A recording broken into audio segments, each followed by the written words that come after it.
Attention, the following broadcast has been approved by Outcasted OC. Viewer discretion is advised. Incoming transmission in 5, 4, 3, 2, 1. Ross here giving you Smackdown's review of the week. I'm a bit rusty on this, so bear with me, but we're going to dive straight in. We have the interesting opening of Solo Sikoa, Tama Tonga, and Tangaloa. A ceremony is being held to anoint the Bloodline's newest member, being Tangaloa. Tama Tonga was already anointed into the Bloodline personally by Solo Sikoa and is now being referred to as the right-hand man for Solo. Interesting, because that used to be a name for Jey Uso before Jey Uso left, so they're rehashing that. But it makes sense.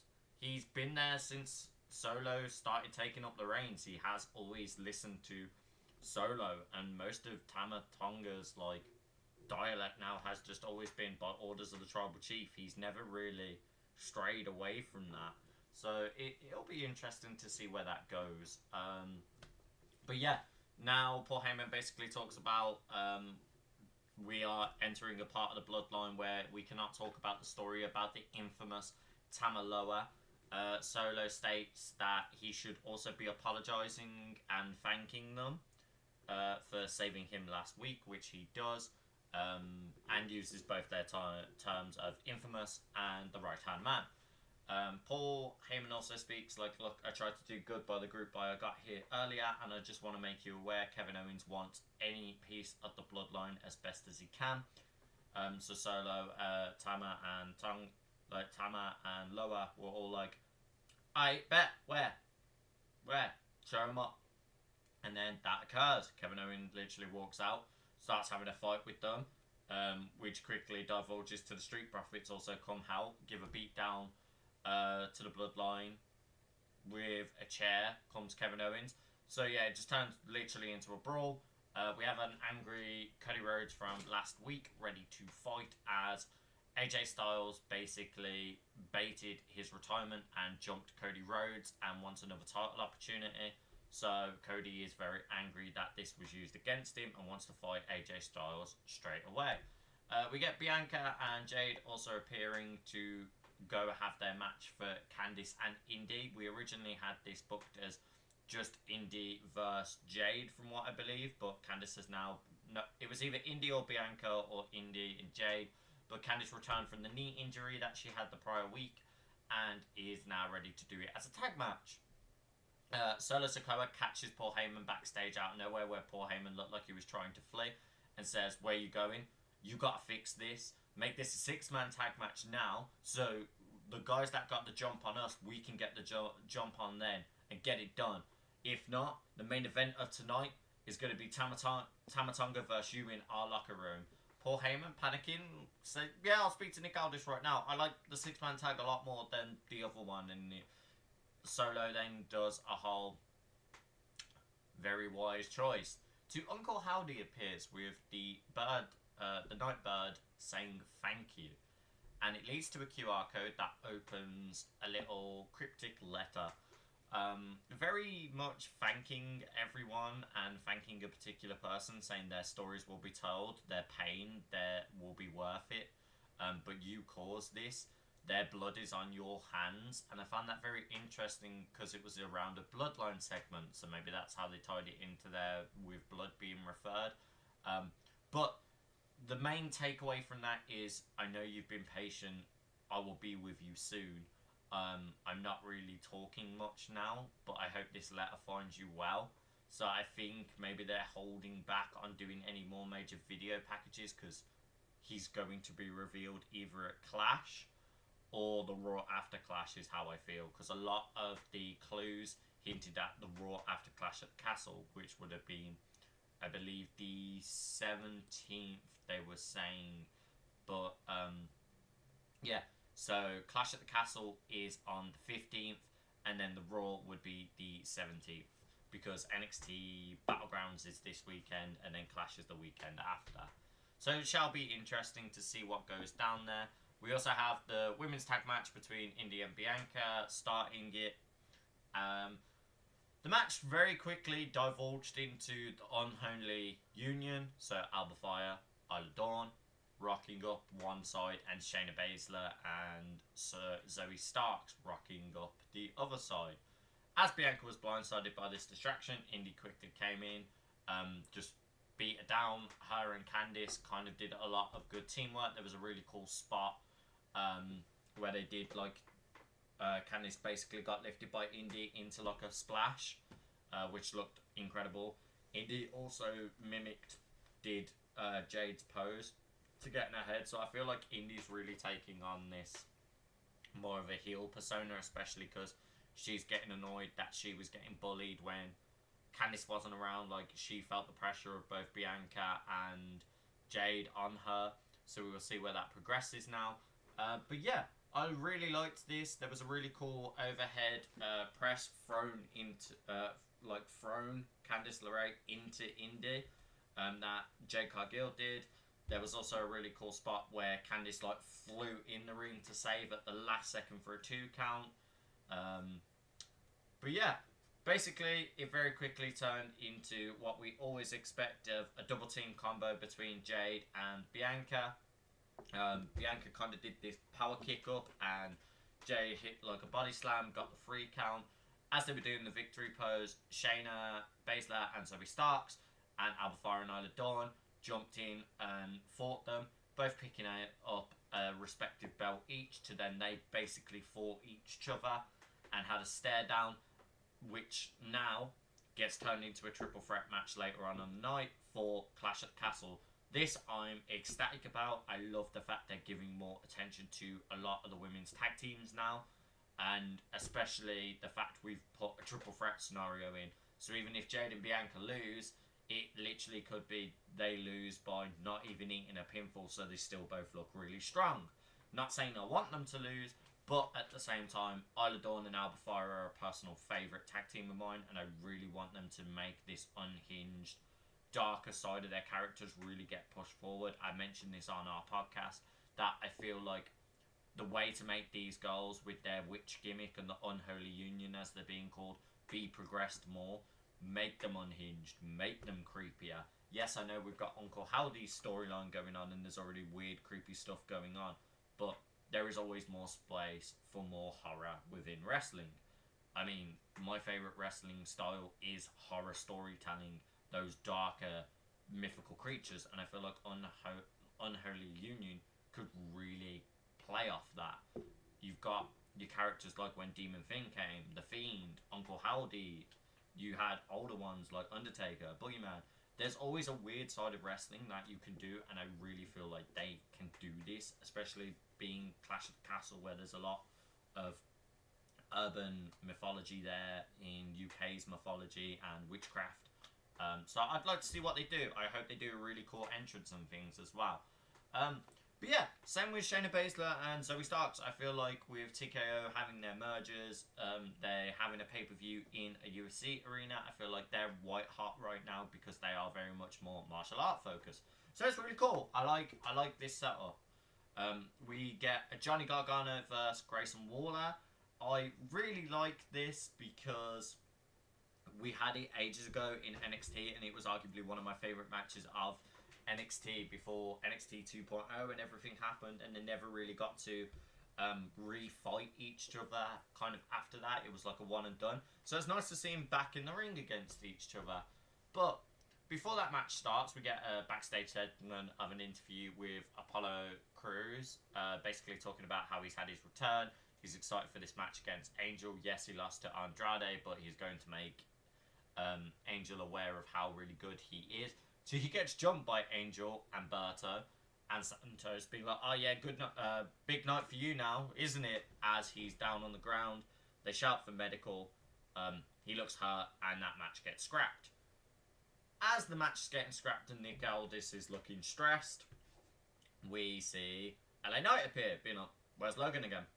Logan's currently at a Tetris tournament. He's signed himself up for the World Tetris Championship, so cool. I mean, I didn't even know that was a thing. I love Tetris. I play Tetris 99 quite a lot, so that was kind of like a weird, that's a thing? So I went and looked, and yeah, it's a thing. It's at LA this weekend, so he's actually in LA Knight's home turf. Funny enough, but yeah, Mello comes up being like, "Oh, look at you still talking about someone that isn't even here when I'm right here, like bona fide star. You should actually be focused on me, especially because I've been cooking you the past few weeks." And I mean, I don't really think Mello has been cooking him the past few weeks. I mean, he messed up the names on the mic in LA. Was savage about it. But yeah, so Nick Aldis was like, "Oh, I see what you're putting down. Yeah, cool. Thanks, LA Knight. Yeah, match between Mello, LA Knight later tonight."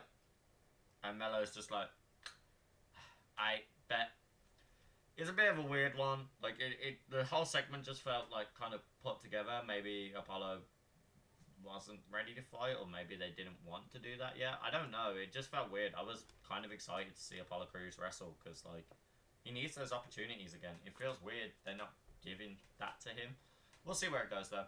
But then yeah, we get to that match where Gargano and Waller start strong with the strikes and the back and forth right hands and chops in the corner. You get a great backbreaker from Waller, and Johnny gives this awesome count out of just out of nowhere Hurricane Rana as he was lifted up. He slams it straight into a Hurricane Rana. He also countered what Waller's like rolling DDT that he kind of does. Like it's like a rolling stunner more than anything. Because he kind of does both Austin's rolling DDT and then he also does the rolling stunner. But yeah, Gargano countered it, literally power lifted him into a suplex to stop that. We had a sliced bread be hit, which I was like, oh, that looked rough because it went straight to the outside on both of them. There was a nasty elbow drop to the back of Gargano as well, which looked really like it hurt. Like Gargano didn't look in the best shape after that part. An Insecurity hit and rocked Waller. We then got Gargano going to the second rope to do his slingshot spear that I love to see. There was a really cool spot of a tiger knee that Corey Graves made this reference, and that made me really happy because I would have made the same type of reference. He said it's a tiger knee that would even make Sagat proud, and I'm like, damn, okay, that's really cool because yeah, Sagat is from Street Fighter, one of my all-time favorite fighting games. So I thought that reference was cool. That Corey Graves said that, I was just like, yo, my man, that's cool. But yeah, we also get some more Insecurities. We also get a really cool modified destroyer by Gargano. I was like, wow, that was just incredible to see at that moment. Johnny goes for the dive on the outside, and this is where the whole match kind of just plummets. It felt weird because Waller basically pulls Theory in for this dive. Theory gets hit and is laid out on the ground. As that happens, Waller takes the opportunity, slam Gargano straight into the pole, throw him back into the ring, and then hits him for the flipping unprettier for the win. It felt weird. It felt like you used Theory as a body bag to get your win. We'll have to see what goes on there, and I think that is what's going to happen next Friday because we have the Waller effect on SmackDown with DIY. So maybe that gets brought up by Theory. Maybe it gets brought up by DIY. Either way, it's a bit weird. Nick Aldis tries to stop Cody Rhodes from doing this whole fight with AJ in the loading bay area, basically the parking lot of the arena.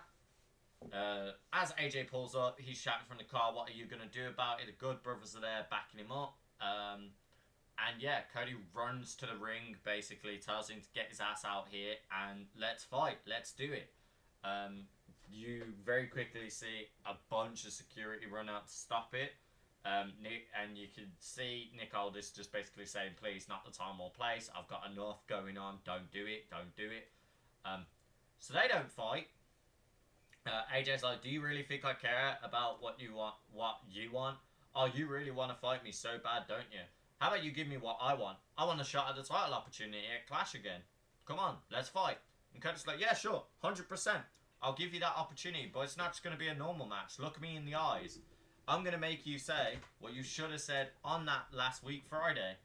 It's an I Quit match. And Nick Aldis approves it. Cody goes to beat the hell out of Security, trying to break the two of them away to get in and hit AJ. As Security kind of finally pinned down AJ and he can't move, that it goes straight to AJ hits a cheap shot on Cody and bolts out and runs. And you can see the visible fury in Cody Rhodes. I think they are probably going to fight before they even get to their match at Clash. I think probably next week, Friday, there'll be some fight between them. As mentioned, the tag team triple threat match gets approved and is now ready for Clash. And yeah, I'm super excited for it. We get the LA Knight vs Carmelo Hayes match. I'm not going to harp on too much of this match because I didn't think it was all too great. This is another match they've done prior. It felt very much the same. LA Knight did his spot at the announce desk, just smacking heads. Melo got power bombed through onto the announce desk, but it didn't break. LA Knight hit his usual combos of a couple of power slams and an elbow drop. Melo's nothing but net got countered, and LA Knight got rolled up for a 2 count. Then he countered it for a 3 count. We didn't see the BFT for the win, so it was a different pin win, but the match felt very much the same as what we saw prior. And it's nothing against anyone. I love Melo, I love LA Knight. I couldn't enjoy this match because I felt like it was going to be short. It was swapped out for a different match, and it was a lot of the same as their prior match. And I'm like, okay, cool. We go to another backstage fight. This is one thing that was agitating me throughout the night. Every segment backstage turned into someone trying to fight someone, or someone interviewing someone, and it just didn't go great. And yeah, we had Michin and Nia going back and forth, and very quickly Nia got it turned into a fight because Nia turned around and said, "You should take a buck from AJ and retire yourself." To Michin kicks off and goes, keeps AJ's name out your mouth, and tries to fight her. That turns into a fight for next week, Friday, in Glasgow. We have Bayley in the ring giving kind of a promo about Piper Niven, saying this is new territory for her, how long she's been here, and she's never actually got to wrestle against Piper. It's going to be huge, especially because it's at Clash of the Castle, which is her home turf. Chelsea Green very quickly interrupts it, basically stating Bayley's a multiple loser. You pretty much lost at Saudi. These guys are booing me because they're also losers. And you've lost to Piper already, so it's just going to happen again when you're at Clash. You have Bayley basically cut her off and be like, look, unlike Chelsea, I respect you, Piper. I watched you at the Mae Young Classic front row, and I know what it meant to you and how you do what you do in the ring. I can feel how your journey was. I also know that it's difficult to wrestle in your hometown because I lost in front of mine. So I could have gave you this match. You could have just walked up and asked me, and I would have gave it you, and we would have had a respectful match.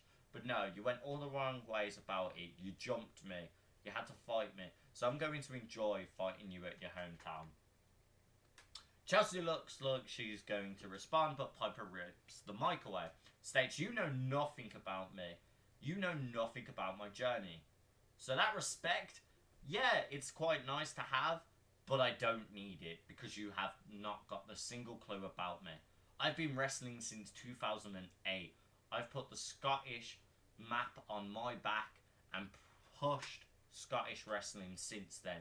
She was already a world champion before she stepped in Mae Young Classics doors, which she was. She was a Stardom champion in Japan. She also held quite a few UK championships.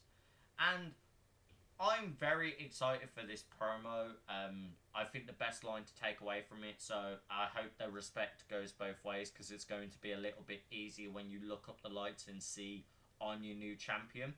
Piper held her own in that promo, showed she has that dominant force, shows she is strong, and I hope this isn't the last we see of title opportunities for Piper or Piper getting that solo time on the mic. Don't get me wrong, I love Piper and Chelsea as a team. I think it's great. It's an unlikely pairing that just suits their styles, and I love it. But I want Piper's solo runs because I personally loved getting to see Piper Niven in NXT UK and Stardom. She really has that characteristics about her, and she definitely is championship material in my eyes. We get Logan Paul giving a message, calling LA Knight basically a hillbilly Aladdin looking ass, and says he needs to take off his teaming glasses and take a look around. I'm not there. There's different levels to it. I needed actual competition, so you need to go back to the mid card where you belong. And yeah, it felt like a dumb promo. Like, I get it. I get you're very insulting, but like, it just felt bad. This was one of the weaker ones for me for Logan Paul. We get quite a few laughs of Piper backstage now walking with Chelsea, saying about, oh, we should get an Iron Brew fountain. And Chelsea's like, we should make it all pink crop tops, confetti, everything. And it's like, okay, that's very two polar opposite in. Naomi basically confronts Chelsea Green, because Naomi's like, look, I want to be somewhere involved at Clash just for Bayley's side. What can I do? Gets interrupted by Chelsea coming to speak to, obviously, Nick Aldis to discuss their plans for what's happening at Clash for Piper. And Naomi's like, I heard what you said about me, calling me you're my loser tag partner, Miss Glowy. Keep my name out your mouth, or I'll smack it for you. And yeah, that very quickly turned into them nearly having a fight, where Nick Aldis was like, ladies, I can't be dealing with this. I've had enough go on. Can you have a fight against each other next week? Like, can you just hold off till next week, Smackdown? And they were like, yeah, agreed, done, can't wait. So Smackdown Glasgow next week, we have Naomi versus Chelsea Green. We have the Grayson Waller effect happening. We also have Nia Jax versus Meechin. So it's pretty good for next week already. We get Waller effect with DIY next week as well. So hence, as I mentioned there, I think what was a really funny part was Piper Niven genuinely looked at Nick Aldis and went, get me an Iron Brew fountain. Make it happen. So maybe we see Iron Brew somewhere at Clash of the Castle. That's going to be funny for me to say. But yeah, it's been an interesting one. We get finally to the main event of the Bloodline versus Street Profits and Kevin Owens. Tama Tonga versus Dawkins opens the match, and Dawkins doesn't hold back. He is running ropes and does a flying elbow, which catches Tama off guard. Montez also gets very quickly a hot tag in to do some combinations with Dawkins to then Tama sees an opportunity in the corner, swaps it around, starts beating the daylight out of Montez. Like, Montez genuinely looks dazed. Tama Tonga then also hot tags in lower and gets them both fighting together, hitting some combo on Montez. Montez stopped Tama midway through these combinations though, and it was really interesting to see how their progression went.